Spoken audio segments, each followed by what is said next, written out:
and friends at the analyst desk.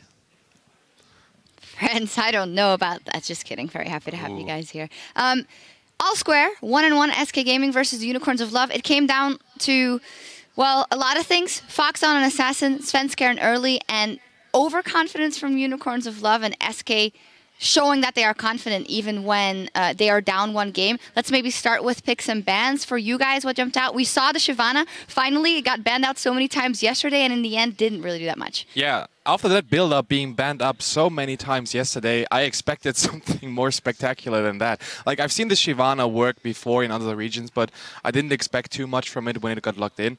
Besides that, SK just had a really smart picks and ban. Like, picking up the Morgana first pick was really smart, taking it away from Thresh, from Millicent, who then has to pick the Thresh, and then you, of course, have the Black Shield that indirectly or directly counters the Thresh. They played the lane as aggressive as they should have, failed in the early game, and then it was just all about mentality.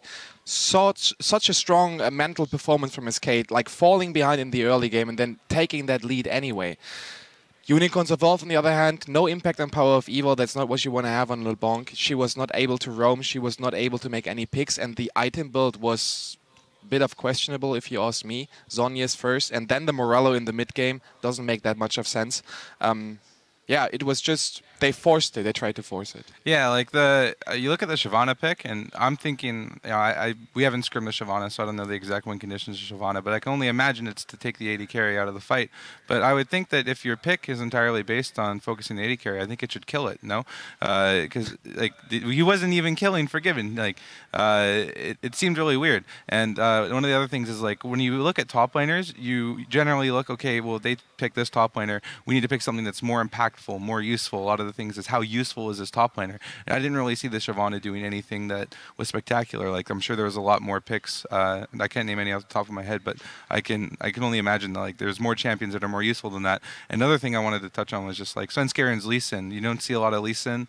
At least he's not that high on the priority list right now, and he really imposed his will on the early game. Like, you saw the dual lane of Unicorns of Love beating the SK dual lane. The Unicorns of Love dual lane has been beating, winning their lanes a lot. Like, hats off to them. I don't think we've been commenting on them a lot, but they've been doing a really good job as a dual lane. And then Svenskeren just makes sure his team gets out of the early game. He says, okay, dual lane, you guys give up a kill. That's okay. I'm going to make sure we stick in this. And then he really enabled his team to take over in the mid and late.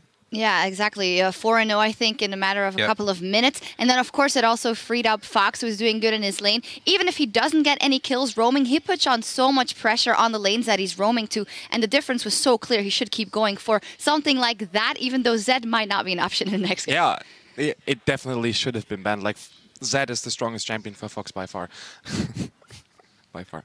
Yeah. Yeah, I was going to let it go, but you laugh at it yourself. Yeah, I didn't want to say it. It was just because it's a nice phrase. So you have to take the Z away from Fox, because if Fox gets rolling with that, there's just no coming back for him. He was having an incredible, like, perfect show-off on the champion. And as I said earlier in the beginning, he's underrated. He can put his team on his back. And with the help of Svenskeren in the early game, he just put it up through the late game and then win the game. And I'm kind of frustrated because you saw the first item, Hourglass, out of Power of Evil. Okay, sure, you can justify it.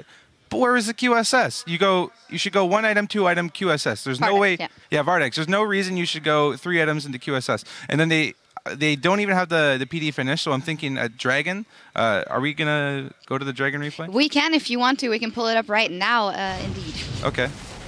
Yeah. So I don't even think you should be taking this fight in the first place, because if you don't have the QSS finish, you can't take this fight because Zed is just gonna destroy your team. Dentist, you want to take over? Yeah, like, this is just one of the 2 situations where Unicorns of Love had a questionable decision-making.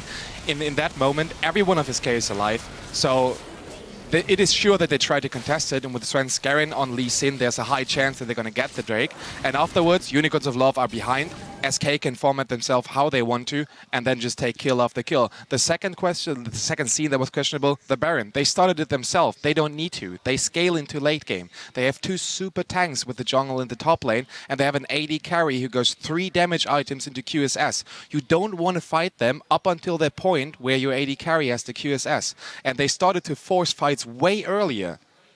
can't work. It comes back to the criticism we had of the Unicorns of Love about halfway through the split. We said they don't have a pause button. They showed it here. If they're not miles and miles ahead, they'll try and force the issue, and you can't do that versus a team like SK Gaming. As you said on Aurel Fox, huge game on him, and I hope this doesn't dissuade Power of Evil from playing those all-in hard assassin champions, but if he is going to, he has to go a different item path, and he has to just try and put the same amount of pressure on the map by roaming, because I think I was surprised that we didn't see that.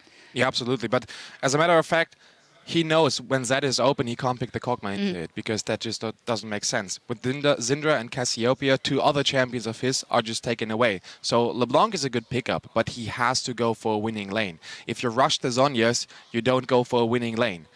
It's a skill matchup in slight favor of Zed, but a player like Power of Evil can take the W in the lane. So rush the Morellicons, try to win the lane, and then make plays by roaming. That's the Power of Evil I want to see. Yeah, and maybe just a bit more patience in their fights. They're taking, I think, Unicorns like to take all the fights, but I don't think that's generally correct, as you saw in this game. But one of the actual things I wanted to touch on is maybe they should ban away. I almost said we should. They should ban away the Zed because, like you said, it's going to open up a lot more picks and then allow them to diversify their strategies out of the mid lane. Yeah, we will see. But fantastic showing here by SK Gaming, as you say, that mental fortitude and just going on that confidence, picking those fights and closing it out. For now, though, we need to take a break as we set up for Game 3 between the Unicorns of Love and SK. It's all tied up and 1 win apiece. And the next Dead Nexus will take it to match point, so stay with us. If this game goes to 5 games, can we order cheeseburgers? Okay, then get for dinner. I'm not even joking. Taco? Yeah. Like, can we get taco here? Taco, good, Mickey D. And also he has the kill pressure. Oh, the Death Sentence connects! It's gonna land on a Flame Chompers! Hillisung has done it again! They're coming from the river. That's a Dragon's Rage to boot them back. The Fat Man comes in and throws the barrel down. All of a sudden, Fox is popped. The Roam grabbed themselves. Oh, Death Sentence! really? It connected! The Super Mega Death Rocket's available with a BF Sword and a pickaxe. That is body blocked! Svenskeren saves Forgiven's life. Gonna take the safe route though, because he has no outlaws yet. But He steals it! Svenskeren gets the second dragon. Death Sentence onto Fox, but the Tibbers stuns up the Unicorns of Love. I go over. Let's go, get it. Go to Jinx. Push mid. Jinx. Killer. Nice. Push. And SK Gaming will pick up a game in the series to even it at 1-1.